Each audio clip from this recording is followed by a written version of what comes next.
Վարչապետ, նախ եւ առաջ մինչ ելույթս անդրադառնալը, խնդրում եմ անբռնումով մոտենալ մեր անդիմադիր գործընկերոջ երեկվա անհարիր պահվածքին։ Ինչու անբռնումով մոտենալ, որովհետեւ մի քանի օր առաջ միֆ հոդս ցնդեց։ Ես ճանաչում եմ շատ մարդկանց, անձամբ ճանաչում եմ, որոնք ձայն են տվել Հայաստան Դաշինքին նրա համար, որովհետեւ հավատացել են մի անհեթեթության, որ նրանց այստեղ գործուղել է մեր դաշնակից երկիրը, որպեսզի նրանք մեզ հեռացնեն իշխանությունից եւ իրենց կարգեն իշխանություն եւ այն միֆը, որ ձեզ հետ չեն ուզում համագործակցել եւ եթե անձերը փոխվեն, ապա կլինի մեծ շատ արդյունավետ համագործակցություն, հանկարծ հոդս ցնդեց ռուս խաղաղապահների գործողություններով եւ արտաքին գործերի նախարարության հայտարարությամբ։ Հոգեվիճակը նրանց պետք է հասկանալ։ Ընդհանրապես, երբ որ ավարտվում է բովանդակությունը, մարդիկ միշտ բոլոր հարթություններում եւ բոլոր դեպքերում դիմում են վիրավորանքների եւ սա փաստ է ու իրականություն, որ շրջապատում է մեզ։ Երեք դուք այստեղ խոսեցիք խաղաղության օրակարգի այլընտրանք չունենալու մասին եւ մինչ դուք խոսում էիք, ես մտովի տեղափոխվեցի 1918 թվական Հայաստանի առաջին հանրապետություն։ Ես ձեզ կպատմեմ այս պահին իմ ամենասիրելի քաղաքական գործիչներից մեկի մասին եւ կխնդրեմ, որպեսզի մտովի զուգահեռներ անցկացնեք 2018 թվականից հետո, մասնավորապես պատերազմից հետո Հայաստանի Հանրապետությունում տիրող եւ հոգեբանական եւ համաշխարհային եւ բոլոր իրավիճակներին։ Ուղղակի կխնդրեմ այսպես զուգորդումներ անցկացնել։ Դաշնակցություն կուսակցությունը 1918 թվականին իրականացրեց հայ ժողովրդի մեծագույն երազանքը 1918 թվականի մայիսի 28-ը ես համարում եմ հայ ժողովրդի պատմության ամենակարևոր եւ առանցքային կետերից մեկը։ Առաջին վարչապետը Հովհաննես Քաջազնունին ներկայացրեց կառավարության ծրագիրը հենց առաջին նիստում։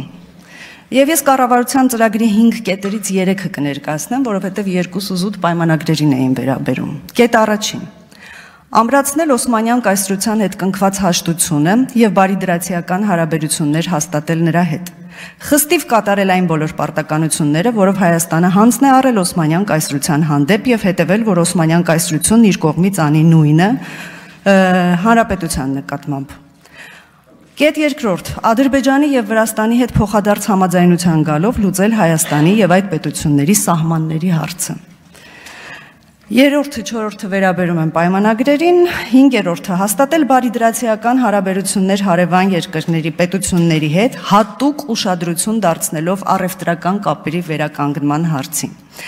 Սա կարելի է անվանել պետության գոյությունը ապահովեցնող ամենաանհրաժեշտ գրավականների ծրագիրը, նշել է Քաջազնունին։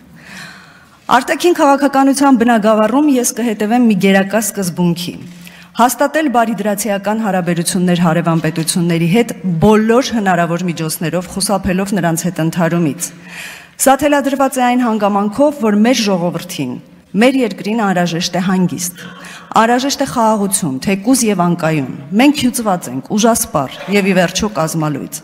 Մենք ընդունակ չենք ուժերի հետագա լարման, մենք չենք դիմանա նոր փորձությունների։ Արտաքին իրավիճակի ցանկացած նոր բարդացում սպառնում է մեզ անխուսափելի եւ վերջնական կործանմամբ։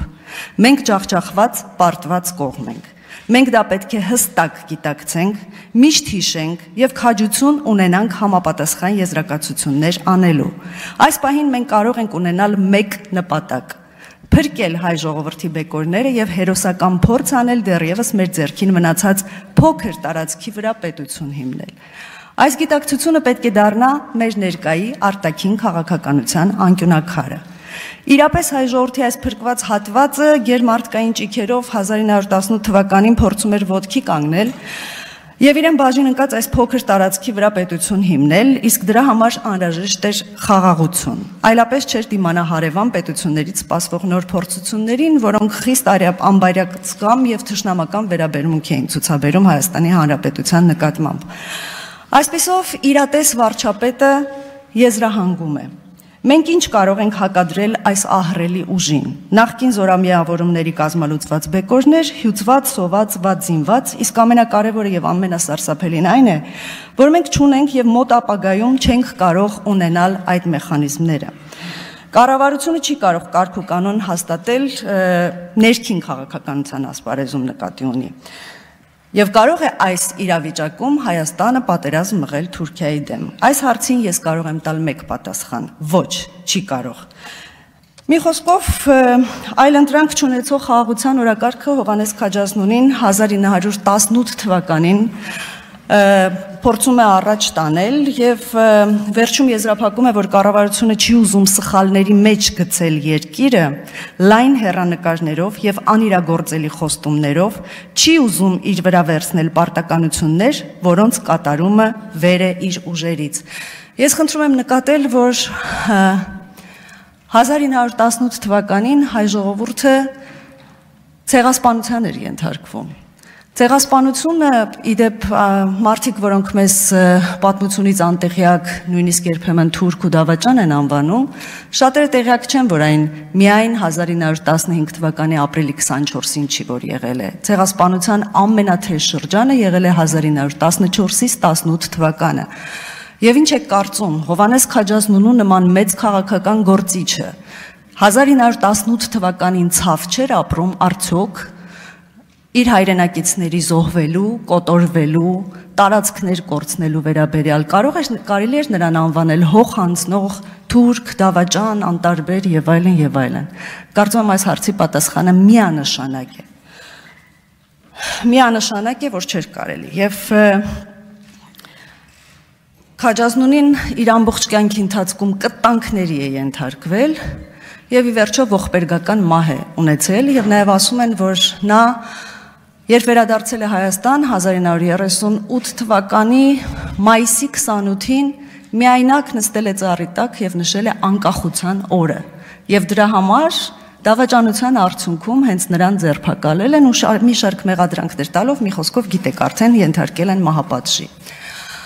Սիմոն Վրացյանը, մեկ այլ հրաշալի քաղաքական գործիչ դաշնակցական, 1960 թվականին, 60-ական թվականներին իր տրված հարցազրույցում հիշում է Հայաստանի առաջին հանրապետության գոյության օրոք իրենց ապրումները եւ պատմում է, որ այսպես է սկսում իր արտահայտությունը. Եթե ասել, որ ամբողջ հայ ժողովուրդը երջանիկ էր անկախության ձեռքբերմամբ, նշանակում է չասել ամեն ինչ։ Երկիրը շատ ծանր վիճակում էր, ներքին խմորումներ էին գնում, մի կողմից համաճարակը, խնդրում եմ էլի զուգորդումներ անցկացրեք, մի կողմից համաճարակը, մի կողմից պատերազմը, սովը, ժողովուրդը սոված էր մեծահոգաբար, նա փորձում է արդարացնել ինչու չգնահատվեց այդ ժամանակ Հայաստանի Հանրապետության անկախությունը, եւ ասում էր այդ տարբեր խմորումների հարցում շատ մեծ դեր ունեին մեծահարուստ Թիֆլիսահայերը։ Եվ կարողանում էին անընդհատ տարբեր տրամադրություններ բորբոքել երկրում, եւ ի վերջո մենք գիտենք եղավ այն, ինչ որ եղավ, եւ 100 տարի հետո մենք շնորհակալ ենք, երախտապարտ ենք այդ մեծագույն արարքի համար, որ նրանք կարողացան տանջանքների գնով եւ կյանքի գնով իրականացնել։ Ասածս ինչ է այս փոքրիկ պատմական ակնարկը անում եմ, որովհետև ինձ մի հարց է ընդամենը մտահոգում։ Ես այսօր հասկանում եմ մեր բոլոր քաղաքական ուժերի տրամադրությունները, շարժառիթները ինչու են իրենց այսպես պահում, նույնիսկ հասարակության որոշ հատվածների վերաբերմունքը, վիրավորանքները եւ այլն։ Այն ժամանակ էլ Հայաստանի առաջին հանրապետությունում էլ եղել է խորհրդարանում այդ բաժանումները,